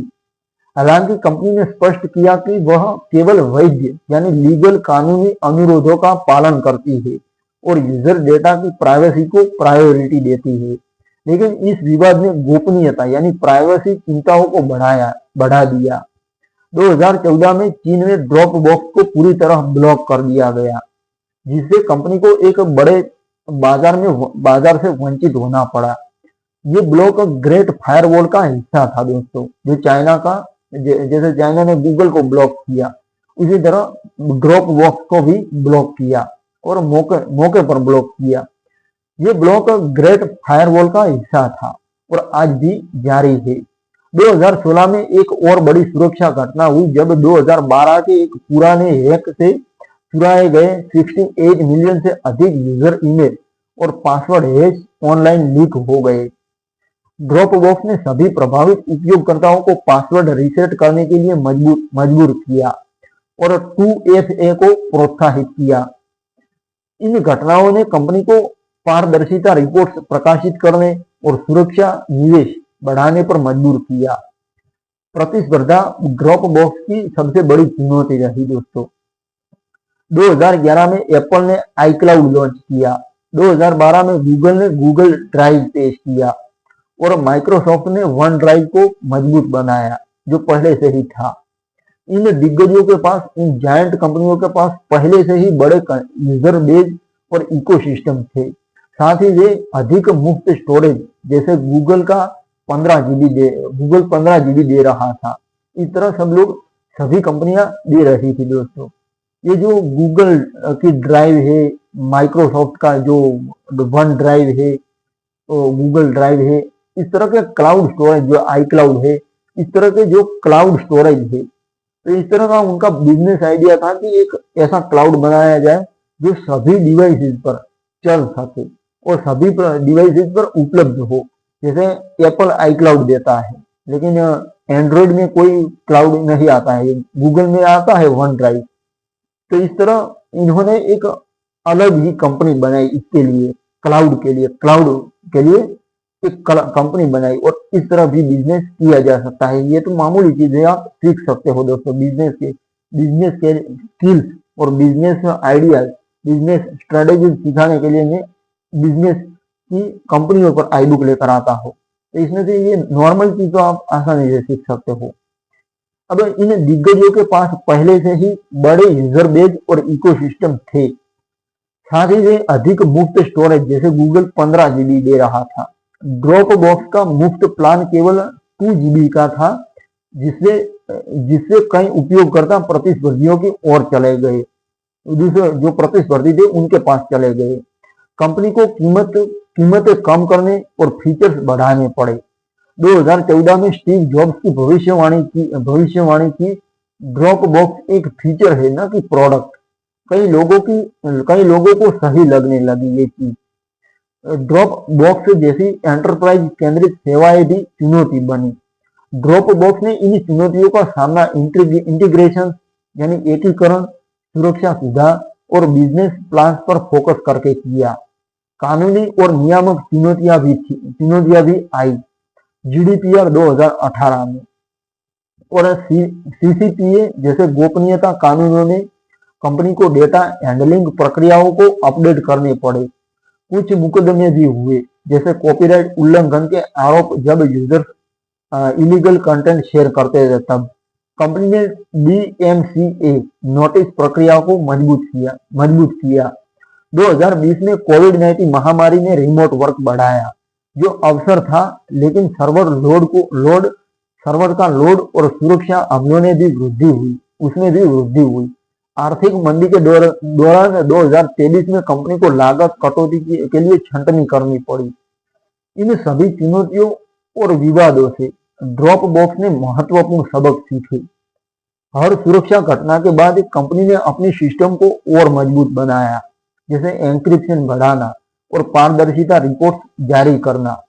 प्रतिस्पर्धा ने नवाचार को गति दी, इनोवेशन को गति दी, और प्रतिस्पर्धा कंपटीशन हमेशा इनोवेशन को गति देता है। ये दोस्तों स्टेटमेंट है मेरा। अब जिससे पेपर ट्रांसफर जैसे उत्पाद सामने आए, ये अध्याय दर्शाता है कि कोई भी सफल कंपनी चुनौतियों से मुक्त नहीं होती है, चाहे कितनी भी आसान कंपनी हो। ड्रॉप बॉक्स की असली ताकत इन चुनौतियों से सीखने, सुधार करने और उपयोगकर्ता विश्वास बनाए रखने में रही। इन कठिनाइयों ने कंपनी को अधिक परिपक्व और लचीला बनाया, जो आगे चलकर इसकी दीर्घकालिक स्थिरता का आधार बना। विवादों के बावजूद ड्रॉप बॉक्स ने साबित किया कि पारदर्शिता और निरंतर सुधार से विश्वास को फिर से जीता जा सकता है, विश्वास जीता जा सकता है। अब बढ़ते हैं दोस्तों नेक्स्ट चैप्टर की ओर। 11वां चैप्टर, कंपनी संस्कृति और कार्यबल परिवर्तन। ये है 11वां चैप्टर। तो ड्रॉप बॉक्स की कंपनी संस्कृति शुरू से ही इनोवेशन, पारदर्शिता यानी ट्रांसपेरेंसी और कर्मचारी सशक्तिकरण पर आधारित रही है, कर्मचारी एम्पावरमेंट पर आधारित रही है। जो संस्थापकों ड्यू ह्यूस्टन और अरश फर्डोसी दोनों की व्यक्तिगत शैली से प्रभावित थी। शुरुआती दिनों में सैन फ्रांसिस्को के एक छोटे से अपार्टमेंट से शुरू हुई। दोस्तों ये एक प्रॉब्लम से शुरू हुई कंपनी, एक छोटे से सैन फ्रांसिस्को के अपार्टमेंट से शुरू हुई। कंपनी ने हमेशा एक फ्लैट और ओपन कल्चर को बढ़ावा दिया, जहां हर कर्मचारी सीधे संस्थापकों यानी फाउंडर से बात कर सकता था। कंपनी की मूल मूल्यों में कप केक नामक एक अनौपचारिक सिद्धांत था, जो बताता था कि बड़े समाधान की बजाय छोटे, सरल और आकर्षक समाधान बेहतर होते हैं। ड्रॉप बॉक्स ने एक वीक जैसी परंपराएं शुरू की, जिससे कर्मचारी एक सप्ताह तक अपने नियमित काम से अलग होकर नए आइडियाज पर काम करते थे, जिससे कई नए फीचर्स और उत्पाद सामने आए। कंपनी ने विविधता यानी डाइवर्सिफिकेशन और समावेशिता पर भी शुरुआती ध्यान दिया, हालांकि ये जरूरी होता है। हालांकि बाद में इसमें सुधार की जरूरत महसूस हुई। कर्मचारियों को अच्छे लाभ दिए जाते थे, जैसे अनलिमिटेड छुट्टियां, जिम सदस्यता और मुफ्त भोजन, जो सिलिकॉन वैली की अन्य कंपनियों से प्रेरित थे। जैसे गूगल भी देती है, फ्री में भोजन देती है कर्मचारियों को। 2010 के दशक में दोस्तों तेज वृद्धि के साथ कार्यबल भी बढ़ा। 2014 तक कंपनी में 1000 से अधिक कर्मचारी हो चुके थे और मुख्यालय यानी हेडक्वार्टर सैन फ्रांसिस्को में एक बड़े कार्यालय में स्थानांतरित हो गया। कंपनी ने डबलिन, सिडनी, ऑस्टिन, न्यूयॉर्क और सिएटल जैसे शहरों में अंतरराष्ट्रीय कार्यालय खोले, जो वैश्विक उपयोगकर्ता आधार को सपोर्ट करने के लिए जरूरी थे। संस्कृति में पारदर्शिता एक प्रमुख हिस्सा थी। कंपनी नियमित रूप से ऑल हैंड्स मीटिंग्स आयोजित करती थी, जहां संस्थापक और लीडर्स खुलकर कंपनी की स्थिति, चुनौतियों और भविष्य की योजनाओं पर चर्चा करते थे। कर्मचारियों को स्टॉक ऑप्शंस दिए जाते थे, जिससे वे कंपनी की सफलता में भागीदारी महसूस करते थे। 2018 में आईपीओ के समय यह संस्कृति और मजबूत हुई, क्योंकि कई कर्मचारी रातों रात करोड़पति बन गए। 2020 में कोविड-19 महामारी ने कंपनी की कार्य संस्कृति को पूरी तरह बदल दिया। ड्रॉप बॉक्स ने सबसे पहले वर्चुअल फर्स्ट नीति अपनाई, जिसमें घोषणा की गई कि भविष्य में भी रिमोट वर्क मुख्य रहेगा और कार्यस्थल केवल सहयोगी मीटिंग्स के लिए होंगे। ये नीति अक्टूबर 2020 में घोषित की गई और कंपनी ने ये 2020 में घोषित की गई और कंपनी ने अपने कई कार्यालयों को ड्रॉप बॉक्स स्टूडियोज में बदल दिया जो बुकिंग पर उपलब्ध होते थे। इन बदलाव से कर्मचारियों को दुनिया में कहीं से भी काम करने की स्वतंत्रता मिली। ये तो टेक्नोलॉजी का मुख्य उद्देश्य है, कहीं से भी काम करने की इजाजत, स्वतंत्रता जो मिली ड्रॉप बॉक्स ने दी, जिससे प्रतिभा को आकर्षित करने में मदद मिली। हालांकि इस नीति के साथ कुछ चुनौतियां भी आई, जैसे टीम बॉन्डिंग और नए कर्मचारियों का ऑनबोर्डिंग। अब कंपनी ने वर्चुअल इवेंट्स, ऑनलाइन ट्रेनिंग और डिजिटल टूल्स से इनका समाधान किया। अब आगे दोस्तों, आर्थिक चुनौतियों और बाजार की स्थिति के कारण 2023 में कंपनी को कठिन फैसले लेने पड़े। जनवरी 2023 में ड्रॉप बॉक्स ने अपने कार्यबल का लगभग 16%, लगभग 500 कर्मचारी की छंटनी की घोषणा की, अनाउंसमेंट किया। ये छंटनी मुख्य रूप से उन विभागों में हुई जो तेज वृद्धि के लिए हायर किए गए थे। लेकिन आर्टिफिशियल इंटेलिजेंस के उदय और आर्थिक मंदी के कारण अब जरूरी नहीं रहे। सीईओ ड्रू ह्यूस्टन, उन्होंने कर्मचारियों को एक मेमो में बताया कि कंपनी अब एआई केंद्रित उत्पादों पर फोकस करेगी और अनावश्यक प्रोजेक्ट बंद करेगी। दोस्तों, खाना खाने के बाद यही हालत होती है। अब ये छंटनी सिलिकॉन वैली की कई अन्य कंपनियों की तरह थी, लेकिन ड्रॉप बॉक्स की संस्कृति में ये एक बड़ा बदलाव था। कंपनी ने प्रभावित कर्मचारियों को उदार सेवरेंस पैकेज, हेल्थ बेनिफिट्स और जॉब प्लेसमेंट सपोर्ट प्रदान किया। कार्यबल परिवर्तन में विविधता और विविधता पर भी ध्यान दिया गया। 2020 के बाद कंपनी ने ब्लैक लाइव्स मैटर मूवमेंट के समर्थन में कदम उठाए और विविधता रिपोर्ट प्रकाशित की। हालांकि महिलाओं और अल्पसंख्यकों के प्रतिनिधित्व में अभी भी सुधार की गुंजाइश थी। 2024-25 तक कंपनी ने हाइब्रिड और रिमोट वर्क मॉडल को परिपक्व बनाया, जिसमें कर्मचारियों की मेंटल हेल्थ और वर्क लाइफ बैलेंस पर विशेष जोर दिया गया। यह अध्याय दर्शाता है कि ड्रॉप बॉक्स की कंपनी संस्कृति हमेशा गतिशील रही। शुरुआती स्टार्टअप उत्साह से लेकर परिपक्व वर्चुअल फर्स्ट मॉडल तक चुनौतियों के बावजूद कंपनी ने कर्मचारियों को केंद्र में रखा और बदलते समय के अनुरूप खुद को ढाला। ये संस्कृति ही रही जो कंपनी को कठिन समय में भी एकजुट रखती थी और नवाचार को प्रोत्साहित करती थी, इनोवेशन को प्रोत्साहित करती थी। कार्यबल परिवर्तनों ने ड्रॉप बॉक्स को एक आधुनिक, लचीली और भविष्य उन्मुख कंपनी बनाया। अब दोस्तों, आखिरी चैप्टर की ओर बढ़ते हैं, 12वां चैप्टर, प्रभाव, मान्यता और भविष्य की दृष्टि। ये है आखिरी चैप्टर। ड्रॉप बॉक्स इंक ने क्लाउड स्टोरेज और फाइल सहयोग के क्षेत्र में गहरा और स्थायी प्रभाव छोड़ा है, जिसने न केवल व्यक्तिगत उपयोगकर्ताओं की दिनचर्या बदली, बल्कि पूरे टेक्नोलॉजी उद्योग की दिशा को भी प्रभावित किया। 2008 में लॉन्च होने के बाद से ड्रॉप बॉक्स ने फाइलों को विभिन्न डिवाइसों पर सिंक करने की अवधारणा को लोकप्रिय बनाया, जिससे क्लाउड शब्द आम लोगों की जुबान पर चढ़ गया। कंपनी ने साबित किया कि एक सरल, उपयोगकर्ता केंद्रित उत्पाद बिना भारी विज्ञापनों के वायरल हो सकता है, जो उसने कर दिखाया।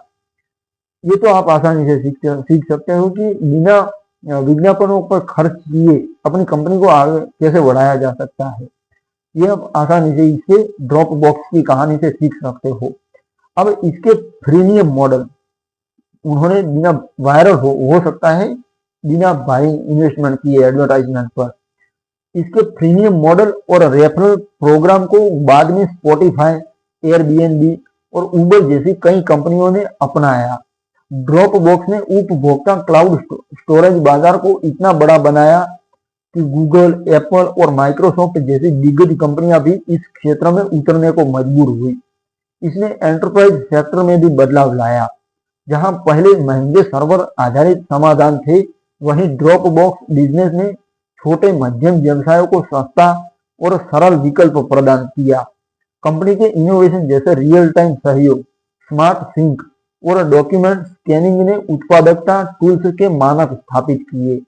कंपनी को कई प्रतिष्ठित मान्यताएं मिली और पुरस्कार पुरस्कार प्राप्त हुए जो इसकी सफलता की गवाही देते हैं। 2009 में Macworld editors choice award मिला जो मैक यूजर्स के बीच इसकी लोकप्रियता को दर्शाता था।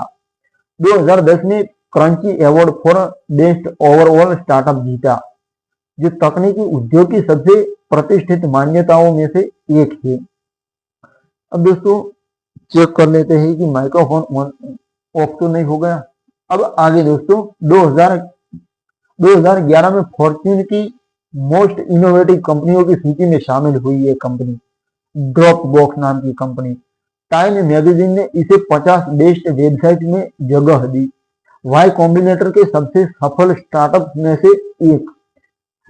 से एक के रूप में इसे हमेशा याद किया जाता है। 2018 में नेस्डेक पर सूचीबद्ध होने के बाद ये एक परिपक्व पब्लिक कंपनी बन गई। ड्रू ह्यूस्टन को कई बार अंडर 13 और अंडर 14 सबसे प्रभावशाली उद्यमियों की सूचियों में शामिल किया गया। कंपनी की संस्कृति और उत्पादों को हार्वर्ड बिजनेस स्कूल में केस स्टडी के रूप में पढ़ाया जाता है।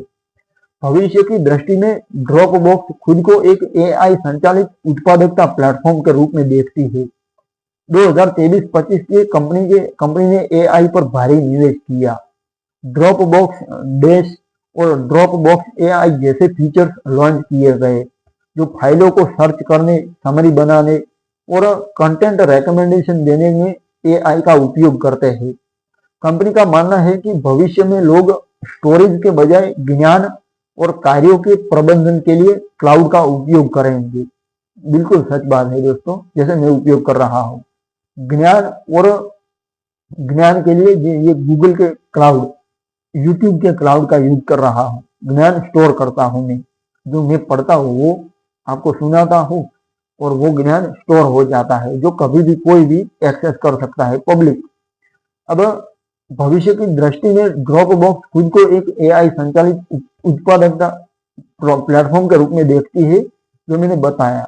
2023-25 में कंपनी ने एआई पर भारी निवेश किया, वो भी बताया।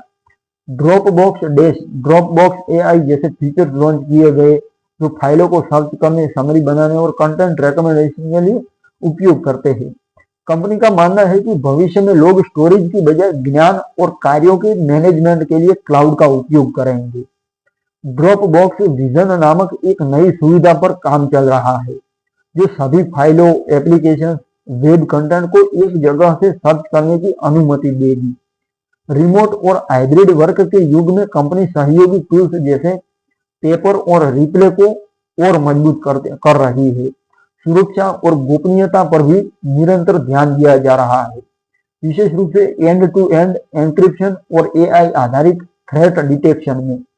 अब आगे दोस्तों 2025 तक ड्रॉपबॉक्स के 700 मिलियन से अधिक रजिस्टर्ड उपयोगकर्ता है, 700 मिलियन से अधिक, और ये दुनिया भर में लाखों व्यवसायों की सेवा करता है, सर्विस करता है। कंपनी ने साबित कर दिया कि एक छोटा स्टार्टअप चुनौतियों के बावजूद वैश्विक दिग्गज बन सकता है। ड्रॉपबॉक्स की सफलता की कहानी दृढ़ता, उपयोगकर्ता केंद्रित सोच और निरंतर नवाचार की कहानी है। 2 युवा संस्थापकों से शुरू हुई, पहले तो एक ही था लेकिन 2 युवा संस्थापक उसके प्रॉब्लम से शुरू हुई थी। फाइल एक्सेस नहीं कर पा रहा था और उसमें से एक बहुत बड़ी कंपनी खड़ी हो गई। तो 2 युवा संस्थापकों से शुरू हुई ये यात्रा आज लाखों लोगों की दैनिक उत्पादकता का हिस्सा, अभिन्न अंग बन चुकी है। भविष्य में आर्टिफिशियल इंटेलिजेंस और ऑटोमेशन के साथ ड्रॉपबॉक्स नई ऊंचाइयों को छूने की तैयारी में है, जो न केवल अपनी सफलता को बनाए रखेगी बल्कि पूरे उद्योग को नई दिशा देगी। ये कंपनी हमें सिखाती है कि साधारण समस्याओं का सरल समाधान भी विश्व स्तर पर बदलाव ला सकता है। कुछ करने से ही कुछ होता है, कुछ न करने से कुछ नहीं होता है दोस्तों। कुछ छोटा भी करने से कुछ हो जाता है। ये सीखने को मिलता है, मोटिवेशनल स्टोरी थी दोस्तों।